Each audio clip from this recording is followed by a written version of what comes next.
If you want to understand something that seems too immense to comprehend, truth, beauty, knowledge, love, awesomeness, suckiness, it often helps to begin by trying to understand typical, simple, or uncontroversial examples. Try to formulate a theory about them, or state a few good principles, and then gradually bring in more complicated or marginal examples to see whether your theory or principles hold up. For example, imagine that you're trying to understand the nature of beauty.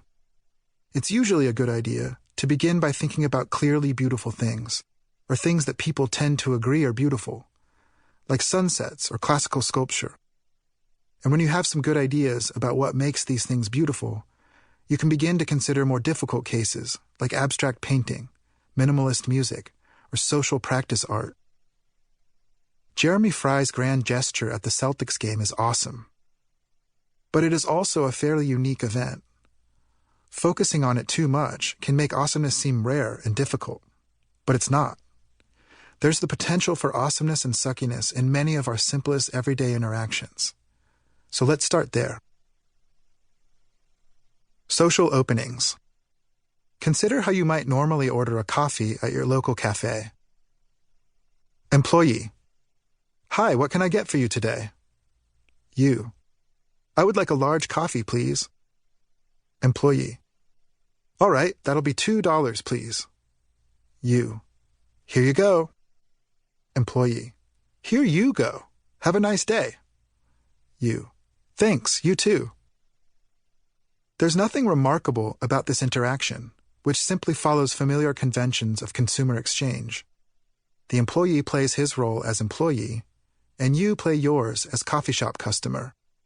It's not very different, aside from the happy influence of caffeine, from any other civil interaction. It's not very different from the kinds of actions that take place when we ask for directions, help someone carry something, or simply walk down the street. In each case, we act in our generic role as cashier, customer, helpful citizen, or person in public. We all tend to do what the social norms say we should do in these roles. Our social norms largely determine the ways we act when we fall into certain standard roles. But in doing so, we tend to act in a generic manner. Your actions as a coffee shop customer are more or less the same as mine, provided we're both competent and know our manners. As the prolific and inventive writer and philosopher Iris Murdoch tells us, we are not always the individual in pursuit of the individual. Often, for instance, when we pay our bills or perform other small everyday acts, we are just anybody doing what is proper or making simple choices for ordinary public reasons. If someone asked you why you ordered coffee the way you did, you would give an ordinary public reason. Well, that's just what one does to order a coffee. We don't stand on our heads or use a megaphone. We internalize vast amounts of information about what one normally does as a coffee shop customer, citizen in public, and so on. And we draw on this information to coordinate with each other or to simply get through the day more smoothly than we otherwise would. But as a result, our actions don't reveal much about who we are as individuals. If we were wearing the same clothes and makeup, then nothing would distinguish us aside from our natural appearance, which, in and of itself, normally doesn't express a whole lot.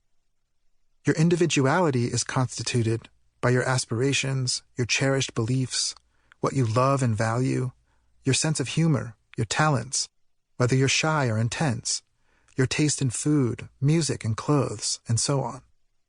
In other words, your individuality is what makes you to yourself. It is composed of your appreciable features, which are those aspects of yourself that you cherish, want to cultivate, and want to explore, express, and share.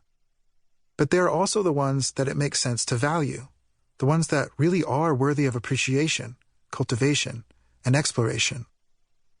Sometimes we abandon the ordinary public reasons and break out of the social roles. Sometimes we do so because we're forced to, in an emergency, for example, or because we're inattentive or impolite. Yet other times we break out of these roles by expressing our individuality. In doing so, we morph into Murdoch's individual in pursuit of the individual.